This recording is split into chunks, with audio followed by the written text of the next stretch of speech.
समझ में आई हुई है। फिर उसके बाद एक प्लान्ड तरीके से स्ट्रेटेजिकली समाज के अंदर खबरों का प्रचारण चालू होगा, जिससे कि पूरे समाज को इसकी जानकारी होने लगे और हम इस दिशा में आगे बढ़ सकें, ताकि समाज को पता चले कि असल में ये जो जंगलों का उजाड़ना है ये भारत का उजाड़ना है।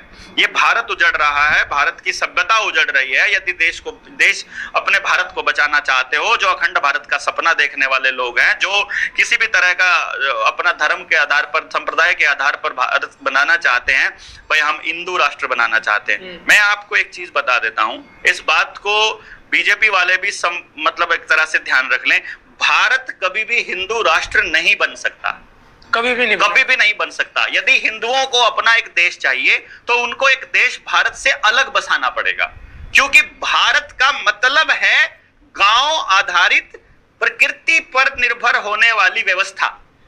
भारत वो एरिया है, यानी अगर अफगानिस्तान में भी इन नियमों का पालन किया जाता है तो वो भारत का हिस्सा है। जिसको अखंड भारत बोलने की हिमाकत ये लोग कर रहे हैं, असल में वो भारत है, गांव भारत है, शहर गांव का हिस्सा नहीं हो सकता।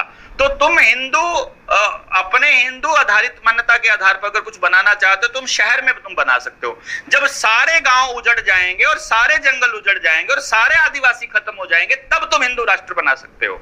ये बात अंग्रेजों को पता है और ये बात इनको भी पता है, इसीलिए जंगलों को उजाड़ा जा रहा है, प्रकृति की व्यवस्था को खराब किया जा रहा है। नेपाल हिंदू राष्ट्र बना तो था, उसका क्या हाल है आज के टाइम पर, जाकर के देखो ना। नहीं मतलब हिंदू राष्ट्र बन जाएगा फिर नहीं बन सकता। जब तक गांव है भारत में, जब तक गांव की पंचायत है, गांव की ग्राम सभा है, तब तक ये हिंदू राष्ट्र नहीं बन सकता, क्योंकि हमारी मूल में ही नहीं है ना भाई। चक्कर ये है, जो भारतीय गैर न्यायिक है, जो हमारा स्टाम्प पेपर है, वो हम नॉन जुडिशियल लोग हैं।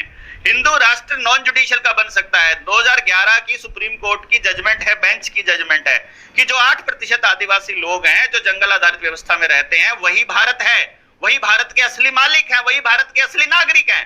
बाकी सब लोग जो अपने आप को मुसलमान कहते हैं, हिंदू कहते हैं, जैन कहते हैं, ये सब के सब बाहर से आए हुए लोग हैं, वो भारतीय हैं ही नहीं है जो भारत से बाहर के हैं, जो लोग अपने आप को प्रकृति की नियमों से पालन करने वाला नहीं बोलते हैं। उसमें तो फिर आपा भी हो गए, हम भी हैं जिन्होंने कागज बनवा रखे हैं, इसलिए तो बोल रहा हूं ना, आपको वापस गांव की सभ्यता में जाना पड़ेगा, जंगल आधारित व्यवस्था अपनानी पड़ेगी, इनके कागज सरेंडर करने पड़ेंगे, तुम्हारे डेट ऑफ बर्थ का सर्टिफिकेट सब कुछ पे करना पड़ेगा। मेरा जन्म प्रमाण पत्र नहीं है, क्यों? क्योंकि हमारे टाइम पर जन्म प्रमाण पत्र बनाने की कोई प्रचलन में नहीं था, तो 10वीं के सर्टिफिकेट को ही जन्म का सर्टिफिकेट मानना शुरू कर दिया गया।